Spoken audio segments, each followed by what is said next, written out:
Greetings. Happy Sunday. Hope everyone is well. So glad to be with you today. Hope that you are in your highest and most productive level of mental, spiritual, and physical health today. Good to be talking back with you all. Apologies again for having to postpone our program from last week. Capitalist travel being what it is, being stranded places and not having access to your equipment. That's the first time we had to do that. And it's going to be the last time as far as we're concerned. And we are rescheduling the program scheduled for last week for next Sunday. So we'll talk about that at the end. But just glad everyone is here for today to join us and participate in this very important topic on the conflict in Ethiopia, in the Horn of Africa, a Pan-Africanist perspective of the conflict in Ethiopia. Thank you so much for joining us today for this program. And we want to always start as we always do by giving honor and respect to the indigenous people of the Western Hemisphere, the American Indian people, Chicano people, Mexicano, Latino. Those are the indigenous people of the Western Hemisphere. If that's not who you are, this is not your land. And they are engaged in a righteous struggle to get their land back. And we 100% support their struggle to get their land back. So we want to acknowledge them and their fight to do that. We want to acknowledge our African ancestors for those who choose to celebrate the Kwanzaa holiday. We encourage you to do anything that is even remotely connected to Africa. So we encourage that. Today is the first day. It's Umoja, which in Swahili means unity. So those celebrating that, we are encouraging you to continue to do that and do anything that honors our ancestors and their continuous fight for justice and liberation. So this past week had some individual challenges, mentioned the travel challenges. And then another thing that happened is I got two interesting death threats. Now, these threats happen all the time. And, it is what it is. It's just, you live in a society that's based on lies and you do your best to tell the truth, you're going to get conflict. And if if you're not prepared for that, then you need to try to do something else, because that's just what's going to happen.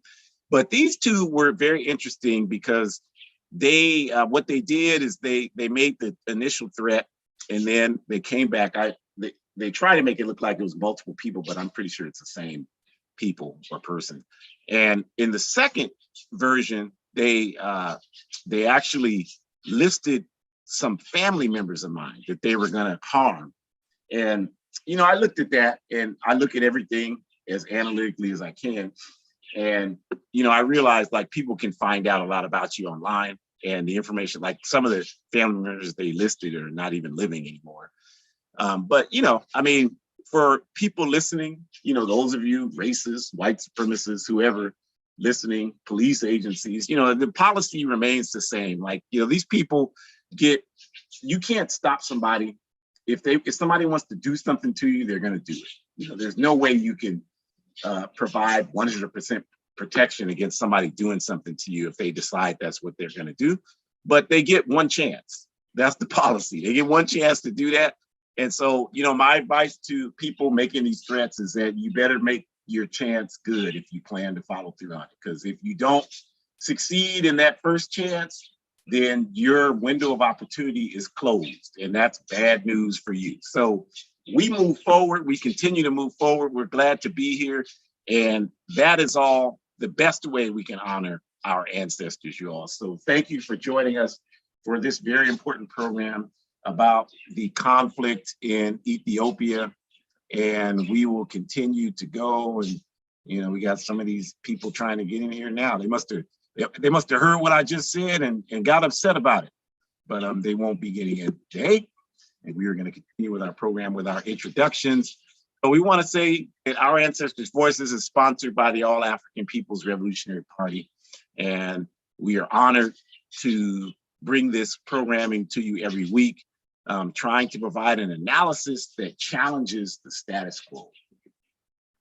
So the APRP is a revolutionary, independent, mass, Pan-African political party based in Africa. And we have a clear objective. That objective is the achievement of revolutionary Pan-Africanism, which we define as one unified socialist Africa. One unified socialist Africa.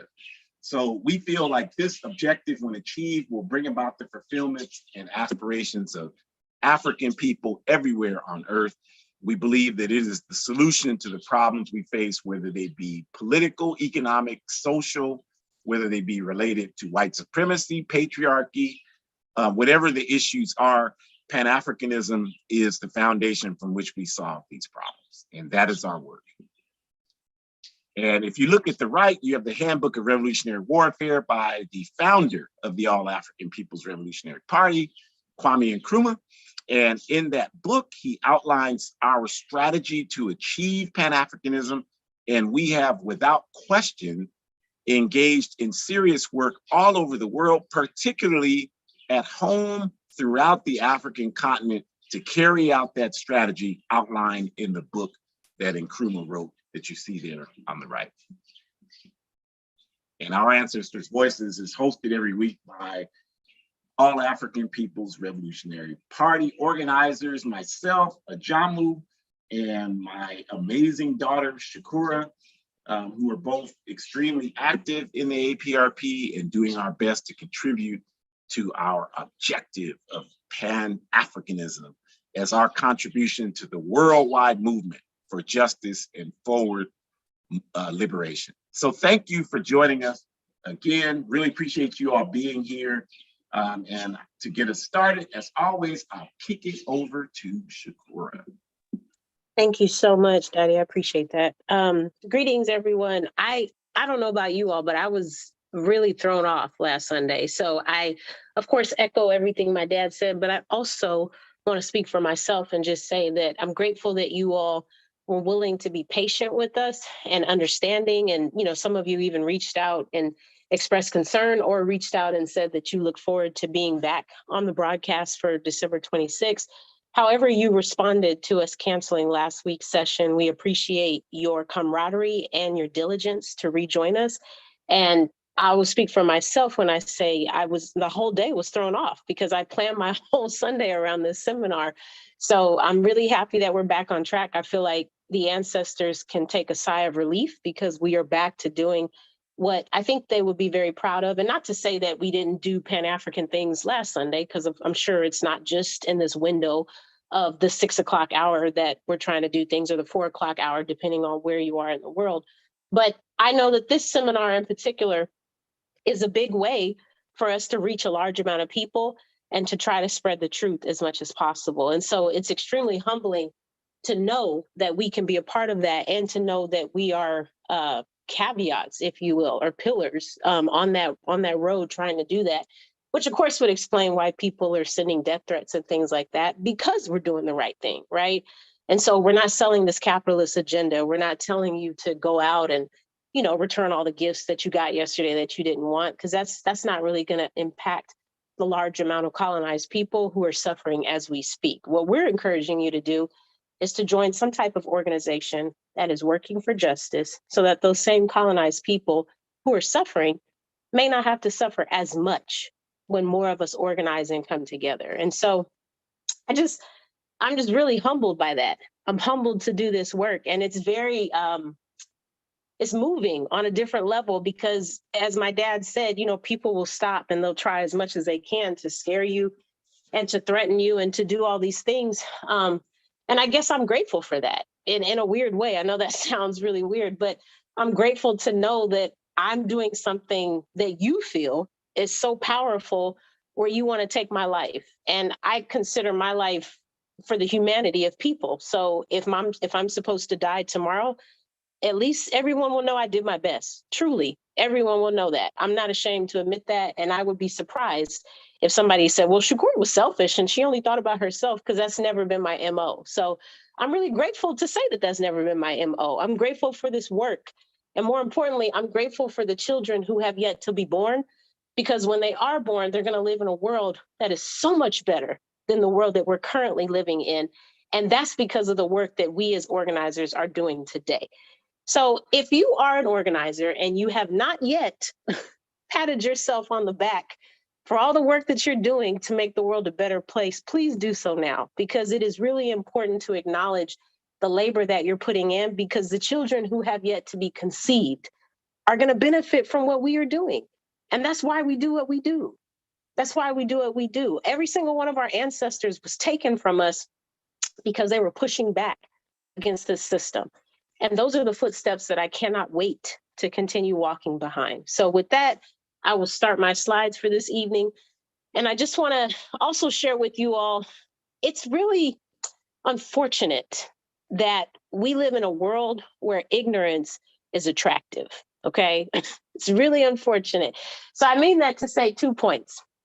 First of all, many of you on this call, I'm sure, know where Ethiopia is, but believe it or not, an overwhelming majority of people do not know that Ethiopia is in Africa, which is problematic beyond measure, right?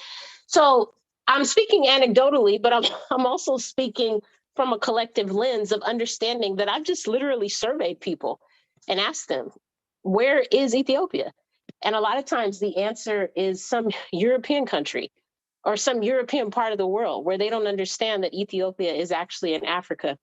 I also have family members who I've gotten in debates with where they literally told me, no, it's not. And I said, pull up a map because I can show you where it is. And I know where it is. You don't. So let's pull up a map if you don't believe me. It's not me. It's the map. Like, it's on the map.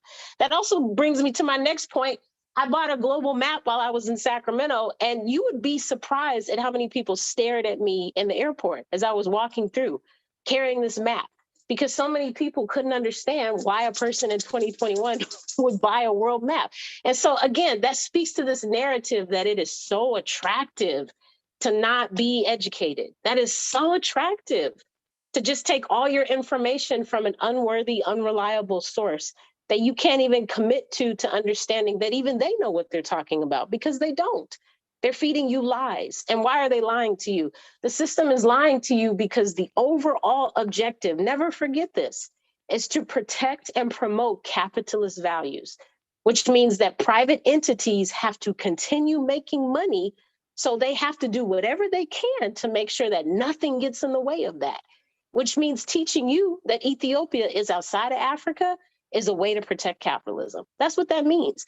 So then you have to take it upon yourselves to increase your what? Political education, because you can't rely on the system to tell you where Ethiopia is, because they're going to lie to you. We already know that, right? So you have to rely on yourself to increase your PE so that you can know where Ethiopia is. And you can teach your children where Ethiopia is so that your children don't grow up and think that it is not in Africa. And then they are 42 having a 30-something-year-old person argue with them about where it is. Don't let that be your kids. Don't let that be your kids. We all should want to grow as humans. Every day that we wake up, we should want to learn and grow as individuals, because what else do we have all this knowledge for? It's not for us, it's for each other, so we can share it with one another and make the conditions of the world better. So I say that to say the Horn of Africa is the first place mentioned in the Bible, and that's from the book of Genesis. And again, a lot of people aren't making that connection because everything about Africa we either ignore or we don't take seriously, or we just think that it's based off of animals and savagery. And we don't think about these ideas where people actually have houses, they actually have jobs, they have transportation, they have relationships, they have baby showers, they have events that where they celebrate children being out of school. They have functioning lives in Africa, just like they do in Canada, just like they do in Asia, just like they do in parts of Brazil and parts of Nicaragua. They have lives just like everywhere else. And so again, your political education is going to help you understand that, because if you're reading books by Kwame Nkrumah, Amilcar Cabral, then you're learning what people are doing at home on the continent, because those two comrades are writing about that. They're helping you to understand that. And so we're thinking about that, and we're thinking about just everything that we've come from to understand how we got to be in the space we're in. Next slide, please. All right, and so we have to also remember the Derg was made up of several entities that united after Selassie's death in 1974. Mengistu emerged as a so-called socialist and name only leader within the Derg, but with other forces like Tigray Liberation Front begin to realize Mengistu was not truly interested in socialist transformation. They begin to mount an offensive for independence, an offense for independence from Ethiopia and to defeat the Ethiopian government. And so I just want to say this really quickly and then I'll close. We have to remember that if you are of African descent, or even if you were just colonized, but you're not African, you come from some incredibly brave and wonderful people. And I mean that to say, we stand on the shoulders, I personally stand on the shoulders of comrades who have escaped from either being forced to get on the slave ship from Africa or have escaped from a plantation of some type.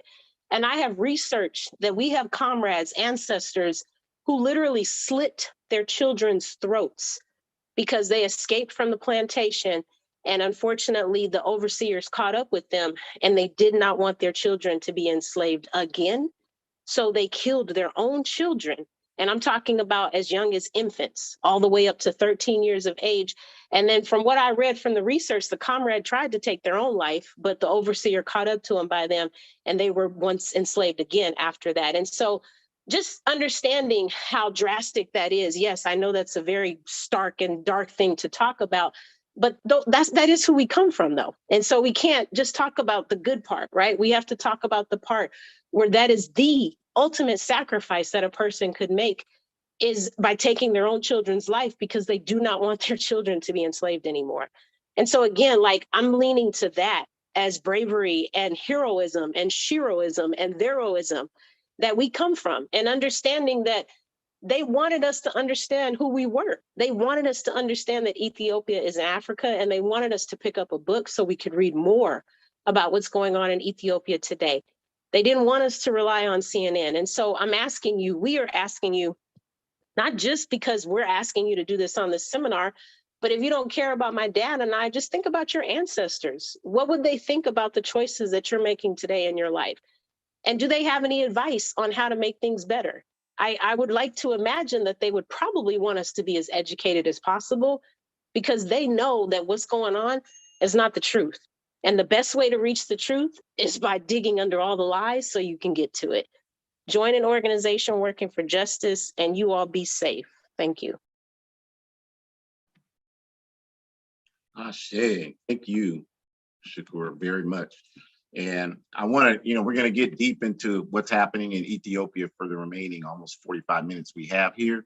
But before we do that, I just wanted to acknowledge some of the comments in the chat, particularly from our comrade, Sister Monica in New Mexico, and our comrade, family member, Miko, from the indigenous community, commenting on what we talked about, the death threats in the beginning, and making some, thank you both, some very important comments about how if you don't have any enemies in this society, you're not doing anything.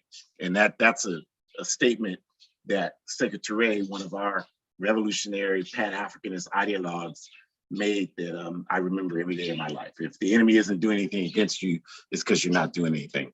And so, as we sit here right now, we have, this program is live streamed every week, and then we do it through Zoom. And we have a bunch of people trying to get in this Zoom. And I've asked, if you know how Zoom works, I've asked, because a lot of you might think, well, you always say there's white supremacists. How do you know that? Well, I've asked several times, like, identify yourself, because we don't know who you are, and no response. They just keep trying to get in. So, you can be naive about that if you want, but we know what it is. And so, again, they can do whatever they want. Secretary was correct. Miko's correct. Monica's correct. We will continue to, I hope that what we do here today and every week gives them a seizure and a heart attack. That's what I hope. I hope it bothers them so much that they drop dead and cease to exist. And I'm saying that with full confidence, full understanding of what I'm saying, that and no remorse for saying it whatsoever. I hope that, because that's what they wish upon us. And I understand, as Frantz Fanon taught us, that the only way we will ever be able to effectively deal with these people is when we learn how to speak their language. So that is definitely our position on that. And in that spirit, we talk about what's happening in Ethiopia. So Shakur mentioned some of it, and we'll go into it in greater detail. Just to talk about, Haile Selassie was the emperor of Ethiopia, and he was the ruler of Ethiopia for 44 years until a collection of people, primarily a military coup, overthrew his government in 1974 in Ethiopia. And that collection of forces was called the Derg, D-E-R-G, or some people spell it D-E-R-G-E. And that's what Shakur briefly mentioned. And so this Derg ruled Ethiopia from 1974 until 1991. And what the confusion is oftentimes about the Derg is that in the late 1970s, the person Shakur mentioned, Mengistu Haile Mariam, emerged as the chairperson of the Derg, which was the government in Ethiopia at that time. And when he did that, he emerged calling the Derg a Marxist-Leninist party, meaning that they subscribed to the ideas of Karl Marx and Vladimir Lenin, and that they were a socialist party fighting for revolutionary socialism in Ethiopia. And that was their position. And because that was their stated position during that time, initially in those early years, 1978, 79, 80 era, they began to receive large military package from the former Soviet Union, or the Union of Socialist Soviet Republics, USSR. They began to do that. These people still trying to make this happen. Not gonna happen, you all. You gotta find it better. What? I mean, y'all that got white supremacist relatives, tell them they gotta get better organized. Okay, they're really disappointing that that's the best they can do. So anyway, they went and they established this relationship with the Soviet Union, and they began to use resources from the Soviet Union to engage, even though they were calling themselves socialists. And this is why this is important, is because a lot of people really, like, someone says there's something and you base your analysis on what they say they are.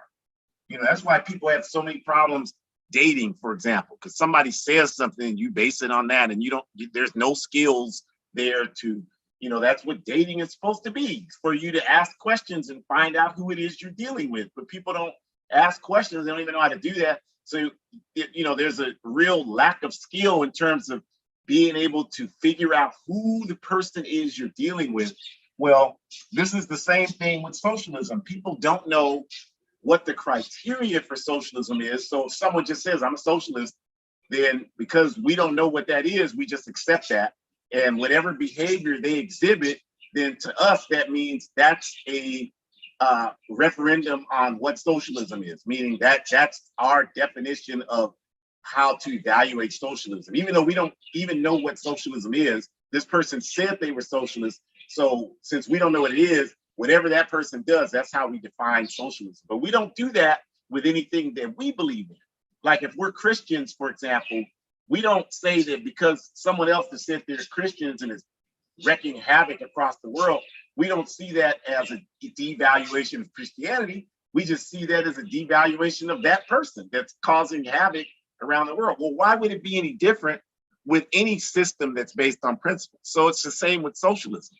So that's why it's so important what Shakur said, is that you have to make sure you understand what something is, and the only way that's going to happen is you have to study. The CNN, MSNBC, Fox News, CIA, they're not going to educate you about what socialism is.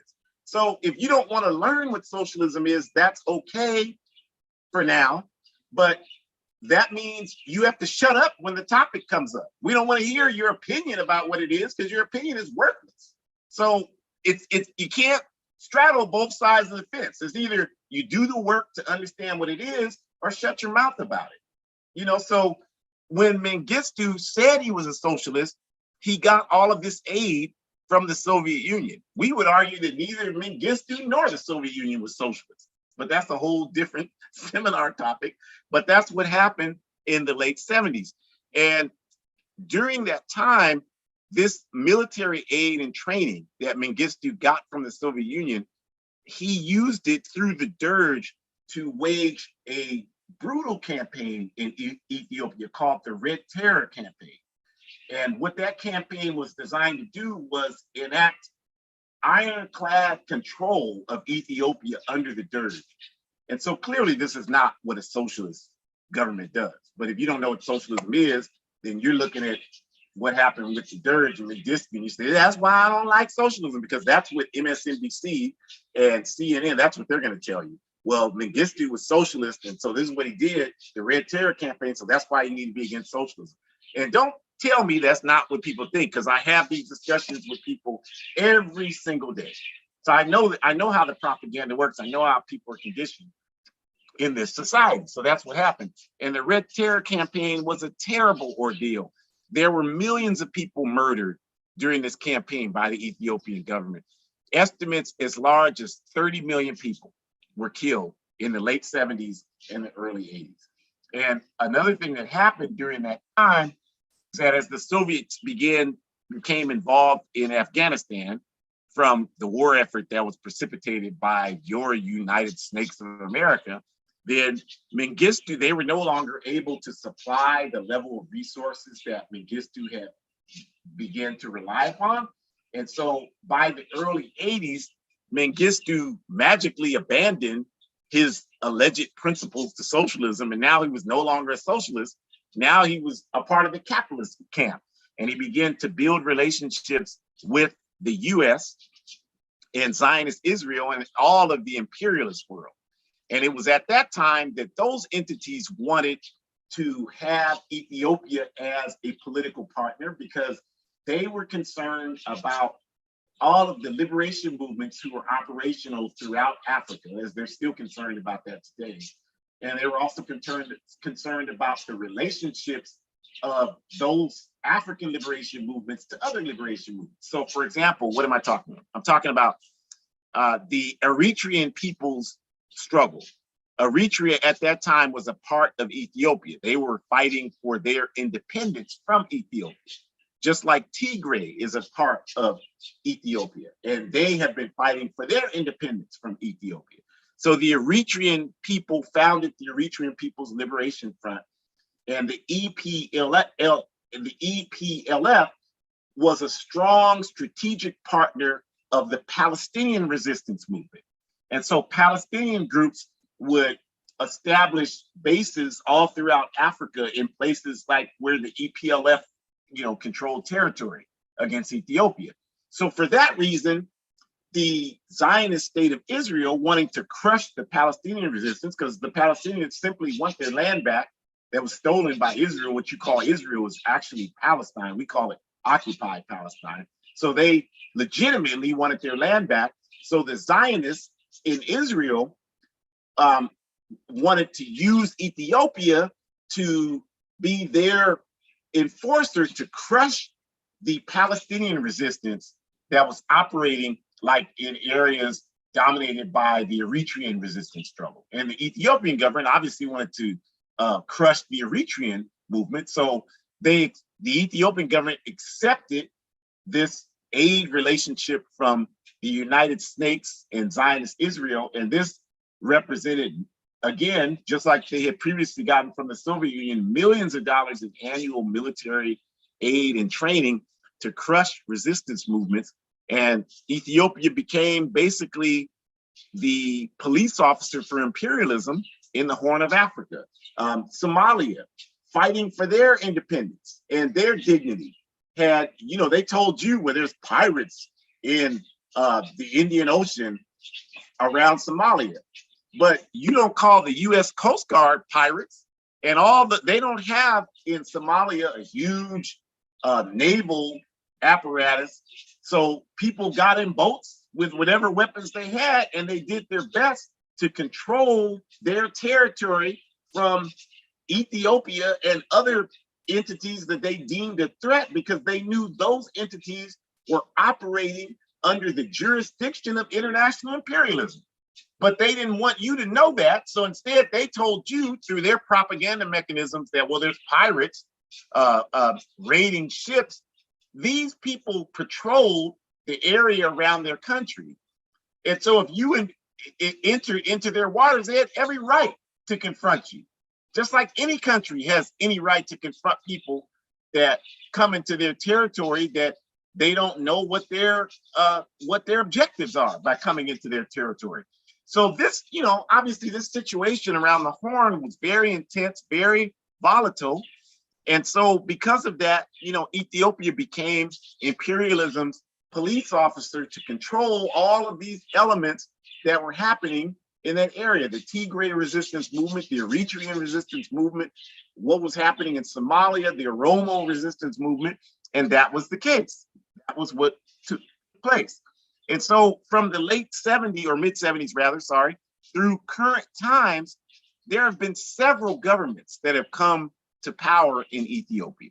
And many of these governments contained many elements. There were, like, for example, for a period of time in the 90s, there were representatives from Tigray who were a part of the national Ethiopian government. And again, Tigray is an area in northern Ethiopia of 6 to 7 million people that is fighting for its independence from Ethiopia. They don't want to be a part of Ethiopia. They want to be their own nation, as their former comrades, the Eritreans, wanted and established. Now, if you look at a map, there is a separate country on the Horn of Africa called Eritrea. And they fought for that. They had a 30-plus year war with Ethiopia to establish their independence there. And Tigray is wanting to do the same thing. At the current time, Tigray has not accomplished that. They're still a part of Ethiopia, but they've continued to engage in warfare against Ethiopia to fight for their autonomy and their independence. So in a real short nutshell, what we've tried to do just now is explain to you all of the variables that make up the conflict in the Horn of Africa, particularly in Ethiopia. Okay, and this has created a devastating instance where millions of people, as I mentioned, are being killed, people are being displaced, and it's created complete havoc in the area. And just like every other part of the world where there's havoc, your tax dollars, if you live in this backward country, are very much a part of the instability there. That's why it's important that you know about it, because you're paying for a lot of the instability. I already told you that a lot of the military aid that Ethiopia has received over the last several decades has come from US tax dollars since the 1970s. So this is why we want to, one of the reasons, of course, the most important reason is because we're Africans and we're concerned about Africa's stability and forward progress, but also, to help people understand that this government is always responsible for instability in the world. Name some instability and we can tell you where this government has a heavy hand in carrying out the instability that exists. So now that you understand the basics of what's happening in Ethiopia, as we mentioned, the Tigray region continued to push for its independence. And they were able to push for a portion of the elections in 2020 in Ethiopia, national elections, to address the question of Tigray. Now, I don't think that there was any illusion that anybody had that the elections scheduled for last year were going to create an independent Tigray country. But I think for the people pushing for that, their concept was that the elections could be a referendum of sorts around autonomy for Tigray. And that could, lead the way for further developments around that question. And so the Ethiopian government, led by the current prime minister, Abiy Ahmed, scheduled those elections in August of last year. The national elections never took place. They were postponed indefinitely. The pandemic was cited as the reason for the postponement of those elections. But that, as you can imagine, was not sufficient for the people pushing for an autonomous Tigray in the Horn of Africa. And so this delay in the elections caused these folks in Tigray to go ahead and have their own election in Tigray. And that election, according to what those folks said from the Tigray People's Liberation Front, they were able to get 98% of the people in Tigray. I mean, that sounds really strange that you can get, that much, but, I mean, that's what they're saying, to come out and vote for an independent Tigray. And so this kind of rubber stamp the Tigray People's Liberation Front's ability to engage in a very militant offensive, a military offensive against the Ethiopian government. And that's what's been happening. And that's created a tremendous amount of death and destruction in the country of Ethiopia, where millions of people have been killed just in the last year, just in the last 8 months, rather, this has happened and continues to happen. And where there's instability everywhere, even to the point where most of the regional and worldwide observers are citing the strength of the Tigray People's Liberation Front fighters and the fact that they continue to gain territory, and that there's, a large possibility that the government of Ethiopia will fall as a result of this offensive against them. And so the carnage and the human rights crisis in the region is, really devastating. It's really devastating. And, all this again is connected to this fight for power, this fight for autonomy, this whatever you want to call it, this fight for control in that region. So, I think if you want to understand it from the standpoint of what this backward country is, what their role is in all of this, currently, as we mentioned, Ethiopia has been the US's friend for decades. But in this recent turn of events, this has been changing now for the last several years. And in this recent turn of events that I just described, the US now is saying very positive things about the Tigray People's Liberation Front, and is distancing itself from the Ethiopian government. But again, this country does nothing based on principle. Everything it does is based on its political and economic interests. And, if all of the so-called experts are predicting that the Tigray military offensive against Ethiopia has a high potential of being successful, then the US is just simply trying to prepare to deal with the people that they're going to have to deal with, because that region is very important to the United States, because it's a very important strategic region from a political and economic standpoint. That passageway up through the Indian Ocean is a major passageway for the shipping of commerce from the East and West world, the West to the East world. So from the US capitalist perspective, it's very important for them to ensure that they can control those interests in that area. And we already talked about why Zionist Israel, has an interest in that as well. So this is the current situation that is happening there.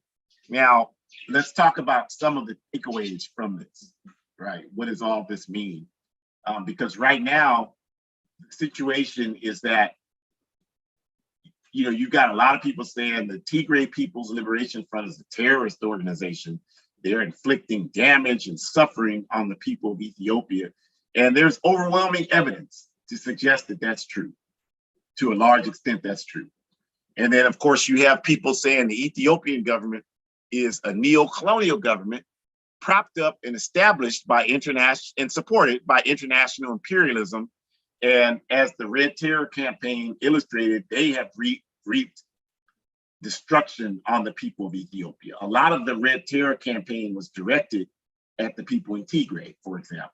So that's no question that that's true. So a lot of times, these situations are obviously very complex. And I know that a lot of you, right now are probably very confused by what you've heard over the last several minutes, because you probably didn't have much of a foundation of it before, you came in here, and that's why you came. And that's good. In 1 hour, we can't explain the geopolitics of the Horn of Africa. But our objective here is to try to at least spark your interest in it so that you can go out and seek information for yourself. That's what we hope to do. But clearly, the point being made right now is that it's the Tigray People's Liberation Front is highly questionable. The Ethiopian government is without question questionable. And a lot of times what happens, particularly for people who claim to be on the so-called left, whatever that means, is there's a tendency to feel like you have to take one side or the other. People always feel like, well, whose side is the right side in this? You have to take one side or the other. So you have to either side with Tigray in this military carnage, or you have to side with Ethiopia, for example. But what we say here is that it's much more complex than that. And that's not a politically sophisticated approach to take to this situation. But it's important that we say a little about why we think people feel that way, because a lot of people today, whether people know it or not, are still heavily influenced by the politics of the Cold War era.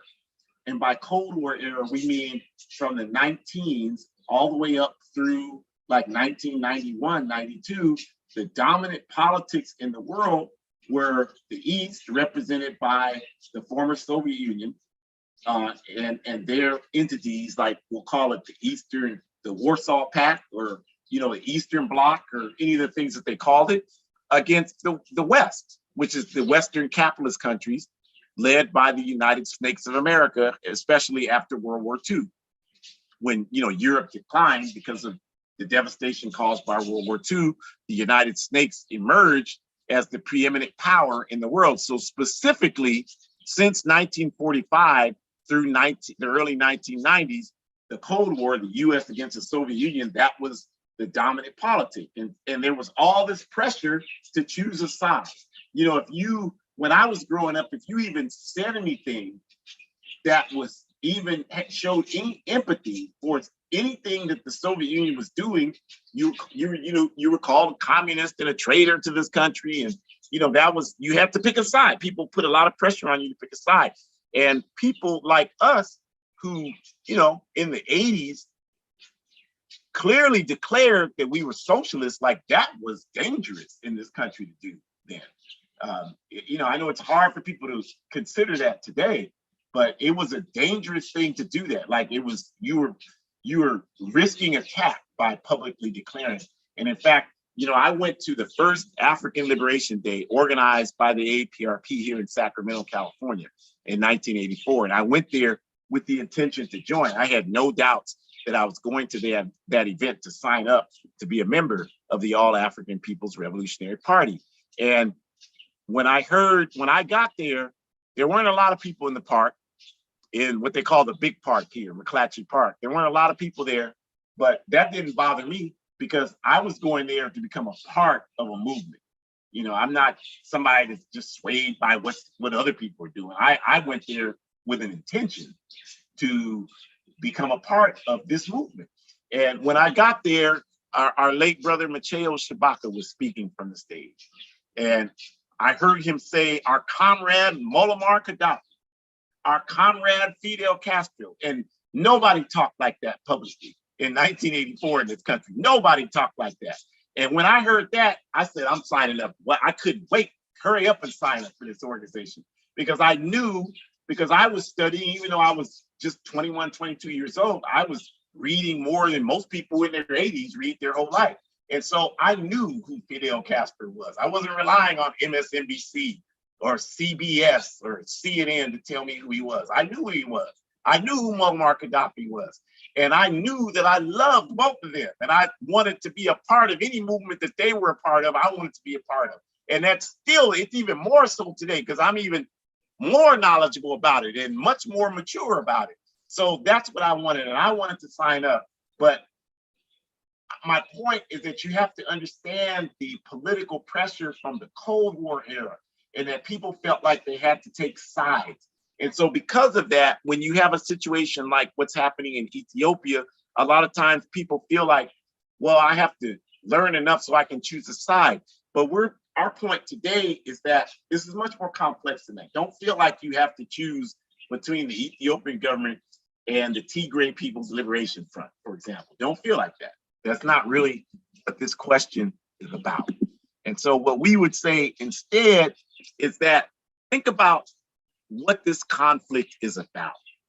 You know, whether we're talking about the conflict with Tigray, the conflict with Somalia, talking about Ethiopia's conflicts, the conflict with the Oromo, Amoro, region, the conflicts they've had historically with Eritrea. What is all that based in?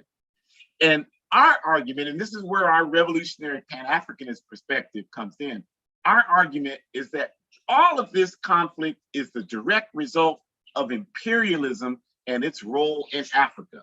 And when we say imperialism, we're talking about a system that is organized to permit one country to exploit the resources of another country, exploit the human and material resources of another country. That's what imperialism means. So when you hear us talking about imperialism, what we're talking about is that the United States of America could not have the wealth it has without exploiting the wealth of Africa and everywhere else in the world for that matter.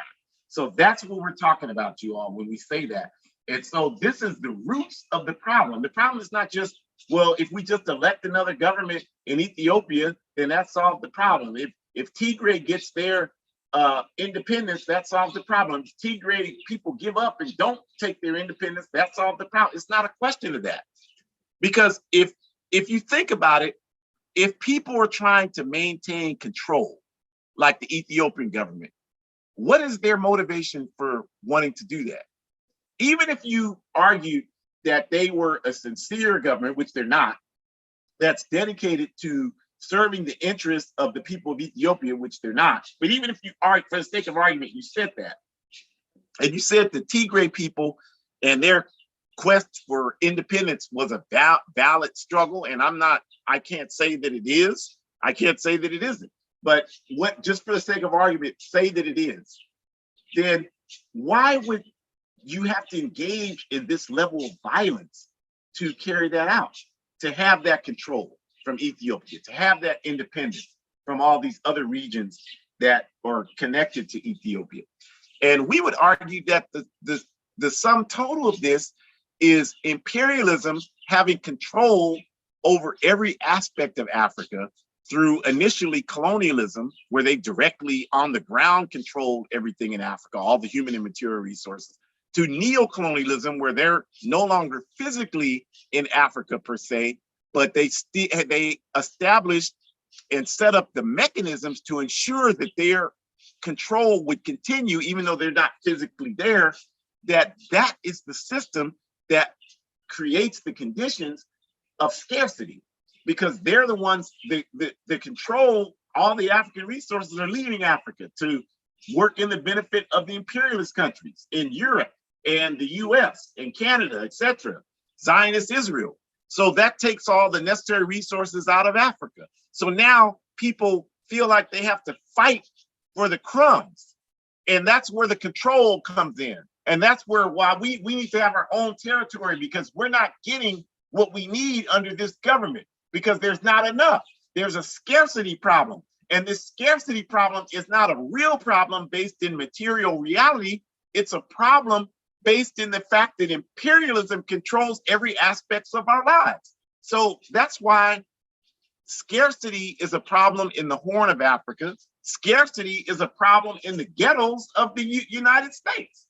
We still, because imperialism controls every aspect of our lives, so we are convinced that our real struggle is that we got to fight against Africans and other countries, because they're taking resources from us. Yeah, if you accept the narrative provided by our enemies, you'll believe that nonsense. Well, our real struggle is these Mexicans. We got to fight against, they're taking resources from us. Well, if you're so stupid that you believe the analysis provided for the people who want to see you dead, then you'll believe that kind of nonsense. Well, the real problem is that white people are the devil, they're evil, and they want to take everything from us. Yeah, sure. I mean, now that one, I can understand why people believe that. I'm not going to criticize you for believing that. You have every right to believe. That's on European people to get to work and do something that makes people not feel that way. I'm not going to put that one on us, but it's still not correct. It's still not the correct position. And while all of us think all of those things, and especially, well, the problem is us. We're the problem because we don't do what we need to do to establish stability in our lifestyle. All of these backward analyses are based in a scarcity theory that we have to compete for the right to live when there is enough resources in Africa alone to meet all of our needs. So clearly that's not the issue. The problem is that we, meaning the masses of our people, do not control those resources. That is the problem. So you will never convince us that imperialism is not the source of the problem in this and every other conflict that's happening, not only in Africa, but everywhere on the planet Earth. So that's why our Pan-Africanist perspective of this conflict is it's not about choosing the Ethiopian government. It's not about choosing the Tigray People's Liberation Front. It's about choosing the masses of people in Africa and in the African diaspora and the masses of humanity on the planet Earth. When you understand that, then you know that when we talk about revolutionary Pan-Africanism, what we are really saying is that the interests of Africa and humanity are always going to be prioritized under one unified socialist Africa. And if that was the case, we wouldn't have to fight for control of a region. We wouldn't have to feel like we have to have our own region because we weren't getting what we needed from a neo-colonial government who's selling all of our resources to the people oppressing us. We would eliminate all of that. It would no longer exist. So that the priority now, instead of being providing resources so that capitalist corporations can continue to dominate the world, the priority would be using Africa's vast mineral resources to serve the needs of Africa and of humanity. So that's why we say the solution to this conflict in the Horn of Africa, the solution to the conflict in Ethiopia is the same solution to every conflict throughout Africa. It's the same solution to every conflict African people have in Brazil. It's the same solution to every conflict African people have in Jamaica, in Nicaragua, in Mexico, in Puerto Rico, in the Dominican Republic. It's the same conflict that every African people have in Venezuela, in Canada, in the United Snakes of America, in Britain, in France, in Germany, in Belgium, in Australia. Everywhere we exist on the planet Earth, until Africa is free, unified, and socialist, we are going to continue to fight over crumbs. We're going to continue to kill each other over crumbs because our enemies have convinced us that the crumb is the best possible thing we can ever hope to achieve. And so we are willing to take lives over a damn crumb. We are willing to give our lives over a crumb when the reality is that we have vast resources to solve our problem.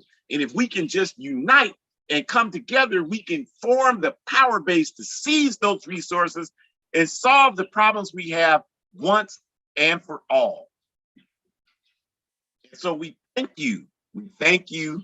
We thank you. We thank you. We thank you for joining us. And we encourage you to find out as much as you can. You know, you should, hopefully the idea is that you leave here and you're like, okay, I need to find out what I can learn about the Tigray People's Liberation Front. I need to find out what I can learn about Somalia. I need to find out what I can learn about the Red Terror campaign. I need to find out what I can learn about the Eritrean struggle for independence, the Oromo struggle for independence, the history of Ethiopia, the ancient history that Shakura talked about. Genesis 2, chapter 13, talks about Ethiopia. The first country mentioned in the Bible is Ethiopia. In the older testaments, it's called Cush with either a C or a K. And if you study history, the term Cush is the ancient name of Ethiopia. It means land of the burnt faces, right? That's what it means. So study that history. Hopefully this session can motivate you to study that. because Europe wasn't mentioned in the Bible until the last book, the book of Revelation. Was no mention of Europe. So how the hell was Jesus blonde and blue-eyed? Europe wasn't even in the Bible. So Ethiopia is one of the oldest civilizations in the world. The Coptic people went to the hills because of the persecution. The Oromo people went to the hills. They locked their hair in the hills. That's where the hairstyle came from, locked hair. That's why Rastafarians look at Haile Selassie, the former emperor of Ethiopia, as their deity, because the whole concept of their spiritual beliefs came from Ethiopia. It's a historically significant region of the world, and it's ours. It's a part of Africa. It's ours, and we have to defend it and protect it, because our solution is rooted in the liberation of Africa. But the only way we can do that is we have to know that. We have to understand that. And we are never going to understand that as long as we're sitting up here listening to what's his name? I don't know that. I can't even think of the Negro's name on CNN. Don, whatever his damn name is. Oh, we're listening to clowns like that miseducate us every single day about who we are and what our interests are. We'll never get clarity of thought to understand how to focus our attention on the necessary tasks at hand to alleviate our suffering. We'll never recognize that we should not be sitting over here begging these people for a job when we have the resources that provided the wealth for them to start the industry for the job that we're applying for in the first place. So why don't we organize, knock out the middleman, which is them, and put ourselves in a position where we can employ ourselves based on our own resources? If you work for a car manufacturing company, if you work for a jewelry manufacturing company, you work for an oil company, you work for phosphates, you work for aluminum, you work for cocoa, any of these, I can go on and on and on and on. These are all African resources. We should be controlling them. And one day soon, we will be controlling them. So we shouldn't have to beg these people for no jobs. That's absurd. When all the resources come from the same place we come from. All the resources are stolen from the same place that we were stolen from. And we sitting up here begging these people for a job, talking about, well, I'm an American. If you were American, you wouldn't have to be scared when the police pull you over. So that right there should tell you you ain't no American. You wouldn't have to be afraid that your relatives would be pulled over by the police. You wouldn't have to be worried about whether you would have respect and dignity from people. If you were an American, none of that would be an issue for you. The fact that you don't have any of that should tell you clearly that you're not an American. And you shouldn't even want to be an American, because that means that you are signing on to stealing this land, murdering the indigenous people, being nothing but a complicit thief in history. Why would anybody in their right mind want to be that? So I gave all that back to them years ago. I ain't no American. I'm an African fighting for African liberation. And when the white man asked me, well, why are you here? I told him, because for 500 years, you've been stealing everything we got. So the only reason why I'm here is to help us get it back. And the minute we get it back, I will be gone. This will be indigenous people's land. And because of your attitude, they'll probably want you to leave. You'll have to leave, and you can get in your kayak. And while you're kayaking back to Europe, you can think about how confused you are. So we thank you all for being here today. We appreciate you being here.